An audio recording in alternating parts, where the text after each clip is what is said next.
What's up, folks? Welcome back to TacticalTortoise. My name is Trevi, and today the topic upon which we are touching is the Tyranid Tyrant Guard. We're going to talk about the strengths and weaknesses of this unit, the weapons that you should equip them with, and I think the best combination to get some insane resilience out of these tanky turtle boys. So let's dive right in. The Tyrant Guard are a relatively slow-moving but really kind of highly statted infantry unit. They are specifically intended as an attachment to Tyranid characters. The Hive Tyrant on foot and the Neuro Tyrant are the only two that can attach into the unit, and doing so sometimes gives you a little bit of benefit. The character itself does get some protection against precision because it gets a 5+ feel no pain. On top of that, they're also a good delivery system for these guys. Those are usually relatively high impact characters. The Hive Tyrant specifically in melee, if you equip them entirely with melee with Scything Talons and Bone Sword and Lash Whip, they can attack up to 10 times. Being able to get those guys in without them getting shot off the table is a big deal,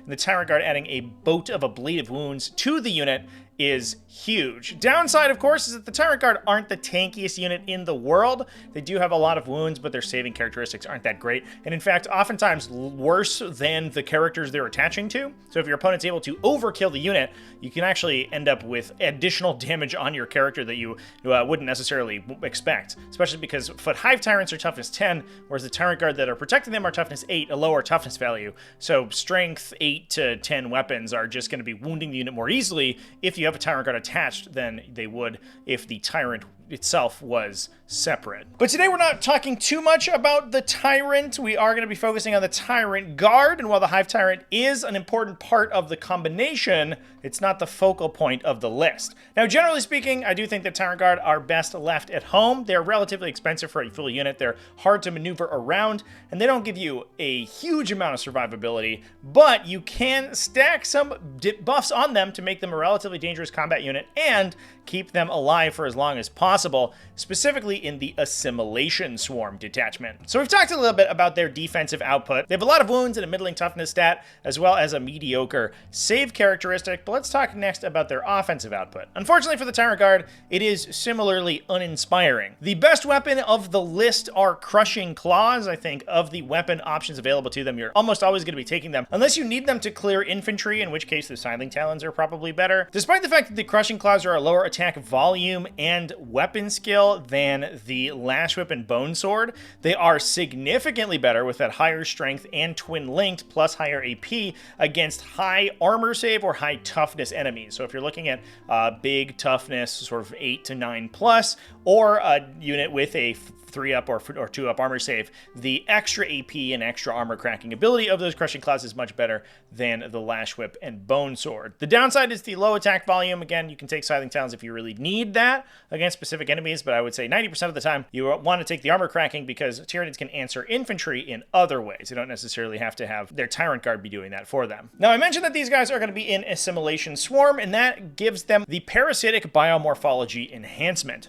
This is a very unique enhancement that gives the character and unit it's attached to +1 strength on all of its weapons. Already pretty good benefit, especially when you talk about Hive Tyrants who have a lot of strength 7, strength 9 attacks. Beating that strength 8 or strength 10 breakpoint is a huge deal for attacking a lot of enemies. Strength 10 obviously is much better against light to medium vehicles, and strength 7 to strength 9 means you start to wound toughness 4 infantry on 2s. The biomorphology affecting the entire unit, not just the model with the enhancement, is huge because it also gets those awkwardly strength 8 Crushing Claws to another very important breakpoint. Depending on the target that you're fighting, the Parasitic Biomorphology can represent between a 25 and 100% increase to your output, assuming that you have fully unlocked it. Once you destroy a unit in melee, Parasitic Biomorphology then adds +1 attack to weapons in the unit. So instead of swinging 2 times with those Crushing Claws, you're going to be swinging 3 times, and you can potentially be +1 to wound thanks to the strength benefit. On top of that, +1 attack on a low attack but high impact volume weapon is a huge benefit. So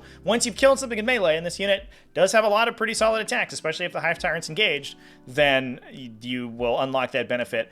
The question mark there is then keeping them alive, and that's what the rest of this combo is going to be talking about. Now, the other benefit that you get in this attachment attachment is Broodguard Impulse, which for 1 command point, once one of your harvesters dies, you can then apply it +1 to wound for all of your other units against that. Oftentimes, you'll be actually physically screening out your more important units like Tyrant Guard with your harvester units. You'll be putting Haruspexes or Psychophages or even Pyrovores in front of them to eat damage for them. Once those guys die, you can then trigger Broodguard Impulse to benefit all of the attacks from those Tyrant Guard, and that can even further push that damage output in. You can be having these Tyrant Guard be wounding on 3s or 4s against a lot of vehicles in the game with full wound rerolls from Twin Linked, which gets very dangerous very quickly. Not to mention, obviously, all the attacks from the Hive Tyrant itself as well. Now, the big benefit of Assimilation Swarm and the big reason to play it is its regeneration mechanic. This allows you to essentially resurrection protocols your models back onto the table. And what we're looking for mostly is high wound count infantry to get the most out of this ability. And while there are some pretty high wound count infantry in Tyranids, a lot of them are either very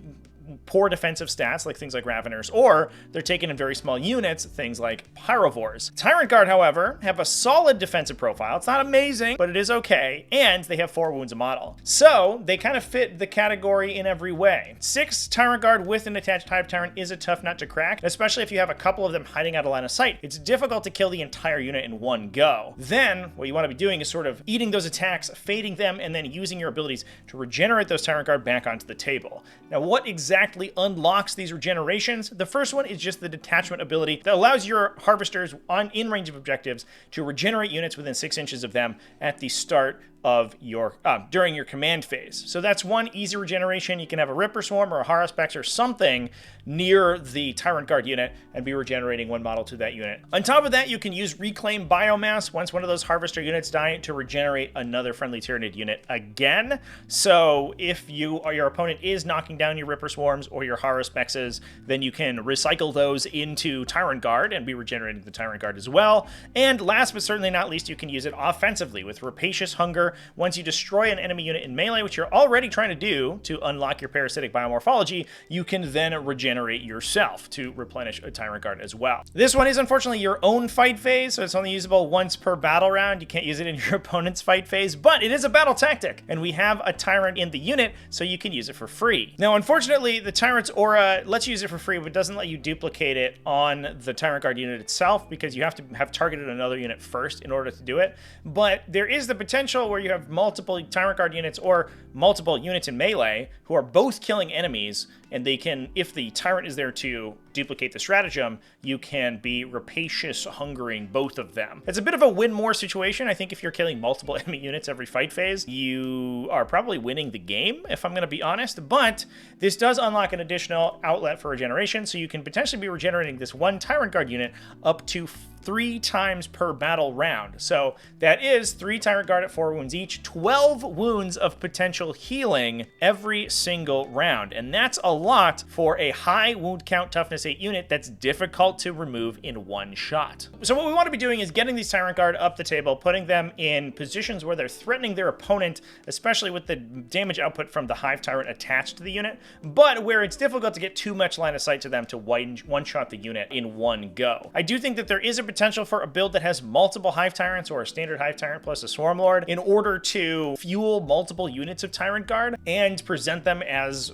credible melee threats with the damage output from those Hive Tyrants embedded inside them. And being able to deal with these units, kill them wholesale, and also dealing with all the Harvesters, because those lists will typically also have multiple Haruspexes and Psychophages in them as well. Trying to answer all of those threats at the same time is difficult. As soon as you leave those Tyrant Guard units alive at all, they're just basically going to heal almost back to full. If you have a single Tyrant Guard model remaining in the unit, assuming that you can unlock all of your stratagems, you'll then replenish 3 of them back up to a unit of 4. Not to mention the fact that you're also getting passive regeneration from your other Harvester units as well on each other. If your opponent focuses on the Harvester units first, that just means that the Tyrant Guard aren't getting hit, which means you're going to be delivering that Hive Tyrant into melee. And speaking of that Hive Tyrant, that guy is sort of the star of the show when it comes to the damage output of the unit. As I mentioned before, parasitic biomorphology is a huge offensive buff for this guy. Getting from strength 9 to strength 10 on his base melee weapons means he's much better at killing vehicles, especially once it's twin linked. And once he unlocks an additional attack for his monstrous bone sword, that gets pretty nutty as well. The increased damage output for this Hive Tyrant is insane. He's extremely strong, and despite the fact that there aren't too many stratagems besides that Rapacious Hunger to use in the unit, he's extremely dangerous once he gets up in your opponent's face. Now, like I said before, there are a lot of downsides to the Tyrant Guard units. They are relatively expensive. They don't do too much damage without a benefit like that parasitic biomorphology available to you, and they're not actually that hard to kill. They're also weirdly kind of anti-synergistic. They attach to a monster unit, which means that the unit is able to move through ruin terrain, but the monster itself can't because the actual model checks its own keyword when determining its movement around terrain. So the Hive Tyrant, while being physically faster than the Tyrant Guard, is oftentimes less maneuverable because it has to go around walls. It's not the easiest unit to use. It also doesn't benefit from a lot of defensive effects like Venom Thropes because, again, it is a monster unit, so it's not going to be getting stealth because that doesn't benefit monster units. It's a little awkward, but I do think that in Assimilation Swarm, that is the best place for Tyrant Guard, and I actually think that Tyrant Guard are probably optimal in an Assimilation Swarm, if only to deliver that parasitic biomorphology Hive Tyrant and force your opponent to overcommit onto the Tyrant Guard unit to actually wipe it out. If that pulls them into range of the absolutely destructive Harospexes, or at least pulls focus from the Harospexes, or vice versa, that can swing a matchup hugely, allow you to deliver those Harvester models, and really just start eating your opponent's army alive. So let me know down in the comment section what you think about Tyrant Guard, and if there are any other places that you would play them. Big thanks for watching all the way to the end of the video. Thanks as well to everybody who supports the channel, either over on Patreon at patreon.com/TacticalTortoise, YouTube channel members, and Twitch subscribers. All you people are great and I love you. Remember to keep it classy, folks, and have happy wargaming.